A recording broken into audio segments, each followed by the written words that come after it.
2022년 2월 4일 제24회 동계올림픽이 베이징에서 개막했다. 각국 선수들에게 안전하고 질 좋은 음식을 제공하는 것이 하나의 난제가 되었다. 주최국으로서 우리는 매우 완벽한 해결책을 내놓았다. 지리와 동교의 차이를 고려해 올림픽 메뉴의 중식과 양식 비율을 37로 설계했다. 세계 음식 코너, 아시아 음식 코너, 중식 코너, 찜 요리 코너 등 12개의 음식 코너를 마련했다. 91개국 선수들에게 670가지의 특색 있는 요리를 제공했다. 이처럼 풍성한 식사를 마주한 각국 참가자들은 연이어 별 5개의 호평을 남겼다. 하지만 한국 선수들은 다른 의견을 냈다. 너무 기름지고 고기가 많다. 메뉴만 봐도 집에 가고 싶다. 중국인은 요리를 못한다. 이런 불평이 이어졌다. 그렇다면 정말 중국인이 요리를 못하는 걸까? 아니면 한식이 너무 맛있어서 우리가 정성껏 준비한 올림픽 식사가 상대가 안 되는 걸까? 우리나라 쇼트트랙 선수 허웅진은 2018년 한국 평창 올림픽에도 참가한 적이 있다. 그가 어떻게 말했는지 한번 들어보자. 별로 맛없어요. 하하하, 좀 배고팠어요. 첫날 갔을 때는 괜찮다고 생각했어요. 된장찌개 같은 게 있었거든요. 근데 나중에 한 달 내내 그거만 먹었어요. 당연히 한국 요리가 그렇게 맛있다고 생각하지 않아요. 이 점에서 허웅진은 외롭지 않다. 2015년 한국문화관광연구원의 조사에 따르면 외국인 관광객의 한식 전반에 대한 평가는 C등급에 불과했다. 중국인의 한식 만족도는 최저로 70점에 그쳤다. 이에 대해 한국 측 분석은 중국 관광객들이 선택한 한식당이 가격이 저렴하고 품질이 떨어지기 때문이라고 했다. 왜 한국 음식은 평범한데 한국인들은 그렇게 자신감이 넘칠까? 안녕하세요. 여기는 사이박사입니다. 저는 창창입니다. 오늘은 한국 음식을 간단히 맛보겠습니다. 많은 사람들이 한국 음식이 그렇게 맛있지 않다고 말합니다. 그렇다면 한국 음식은 도대체 무엇일까요? 광희의 한국 음식은 시간의 흐름에 따라 전통 한식과 신식 한식으로 나눌 수 있다. 전통 한식은 기름과 양념이 적고 조리 방식은 생식,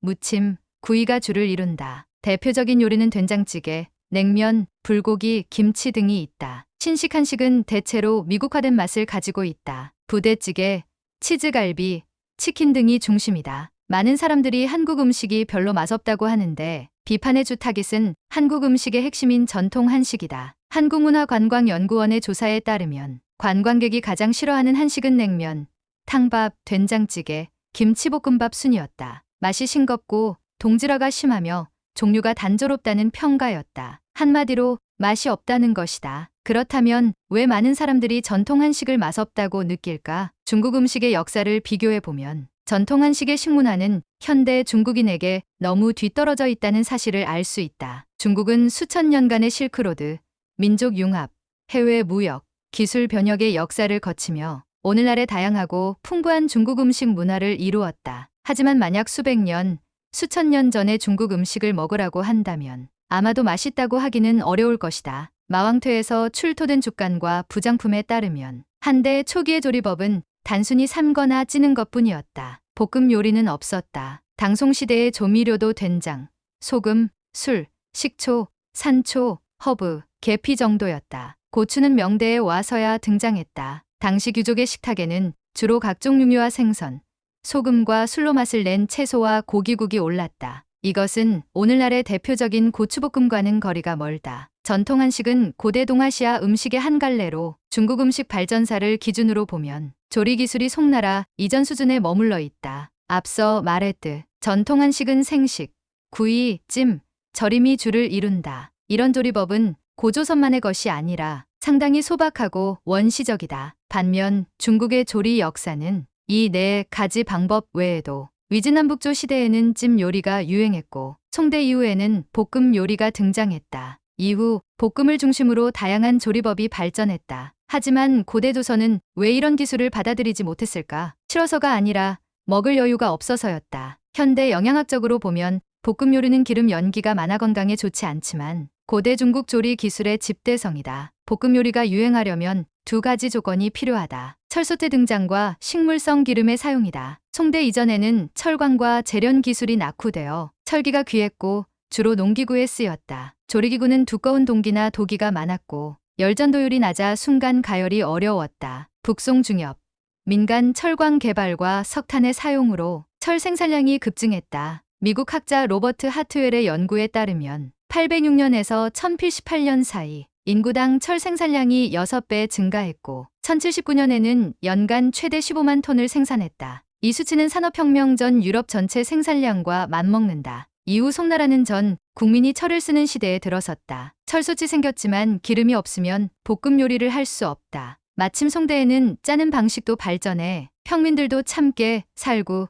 들기름 등에서 기름을 짤 수 있게 되었다. 동물성 지방이 더 이상 귀족의 전유물이 아니게 되었다. 하지만 이런 선진 조리 기술은 고조선에서는 소화흡수하기 어려웠다. 고조선은 국토가 19만 평방킬로미터로 산시성과 비슷한 크기였고 철광, 석탄 자원이 매우 부족했다. 지형도 구름과 산지가 많고 평야는 20%에 불과했다. 제한된 경작지로는 주로 쌀과 채소를 재배해야 했고 기름작물 재배는 어려웠다. 또한 한국은 고위도 국가로 예로부터 추운 지역이었다. 땔감과 석탄 등 연료는 난방에도 써야 했다. 볶음이나 찜은 끓이거나 생식, 절임에 비해 연료 소모가 크다. 경제적으로 비효율적인 조리법이었다. 그래서 볶음 기술이 조선반도에 전해졌어도 물자가 부족해 전통 한식의 볶음 요리 떡볶이, 잡채, 긍도, 기름을 거의 쓰지 않는다. 상징적으로만 볶는 신용을 한다. 근데 이후에야 한국 민간에서 진짜 기름볶음 요리가 유행하기 시작했다. 그래도 조리 구조는 여전히 끓이기, 절임이 주를 이루고 기름볶음은 보조적이다. 한국은 실크로드의 다양한 향신료와 조미료의 혜택도 누리지 못했다. 소금, 꿀, 식초, 된장 정도만 있었다. 된장은 완전히 발효된 콩된장으로 부패를 막기 위해 소금을 많이 넣어야 했다. 기술 발전과 함께 중국에서는 송대 이후 깊게 발효한 간장이 된장을 대체했고 버섯, 새우, 월계수, 백리향 등 다양한 향신료를 넣어 맛을 풍부하게 했다. 간장은 일본에 전해져 진간장, 연간장, 감로간장, 백간장 등으로 발전했다. 하지만 한국에 전해진 간장은 왕실과 양반의 진상품이 되었고 평민의 조미료는 여전히 짠 된장이었다. 요약하자면 전통 한식은 자원 부족 탓에 근대 수백 년간 별다른 진보가 없었다. 동아시아 음식 문화의 원형 중 거의 발전이 멈춘 문화의 사각지대라 할 수 있다. 전통 한식의 유일한 맛의 혁신은 17세기 고추가 조선반도에 전래된 것이다. 면적이 작고 생산성이 높은 고추는 경제적으로도 유리해 비싼 소금을 대체하는 조미료가 되었다. 짠절임 음식도 매운맛으로 바뀌었다. 이것이 오늘날 한국이 자랑하는 김치다. 그렇다면 왜 평범한 한국 음식에 한국인들은 자신감이 넘칠까? 이것은 2차 대전 이후 한국이 스스로 만들어낸 음식 문화 버블 때문이다. 자연자원이 부족한 농업국가였던 한국은 오랫동안 가난했다. 하지만 한강의 기적 이후 1960년대 일본의 경제발전 모델을 참고해 미국의 지원 아래 외자를 도입했다. 국가 산업화에 성공하며 1인당 GDP가 1962년 82달러에서 1979년 1640달러로 급증했다. 경제의 빠른 발전으로 자본이 한국 사회에 빠르게 스며들었고 음식 문화를 포함한 한국 문화 전반이 미국화 경향을 띠게 되었다. 미국 음식과 전통 한식이 결합해 신식 한식이 탄생했다. 신식 한식은 미국식 패스트푸드에 한국식 양념을 더한 것으로 2차 대전 당시 미군 군납 식재료로 만든 부대찌개, 70년대 KFC 등 미국 패스트푸드 체인점의 진출, 여기에 한국 재료를 결합해 매운 양념 치킨, 김치 햄버거 등이 등장했다. 한국의 식문화 반경이 확장되었다. 신식 한식은 미국식 패스트푸드 문화를 한국식으로 재해석한 것이다. 불과 30년 만에 2000년 넘게 이어진 쌀 중심 주식 체계가 붕괴했다. 한국 통계청에 따르면 2020년 한국 1인당 쌀 소비량은 57kg로 역대 최저치를 기록했다. 90년대 대비 63% 감소했다. 빵, 햄버거, 피자 등 밀, 옥수수 소비량은 매년 증가하고 있다. 한국 주식의 변화 이면에는 곡물 유통의 독점 문제가 숨어 있다. 일반인은 이런 문제에 관심이 없다. 그들이 보는 것은 80년대 이후 한국의 국가 위상과 경제 발전에 따라 한국 음식의 위상도 함께 높아졌다는 점이다. 세계 최강 미국과 어깨를 나란히 한 경제문화적 기적의 결과다. 이중버프가 한국 음식 문화의 자부심을 키웠다. 결국 한국인들의 한식에 대한 자신감이 형성됐다. 하지만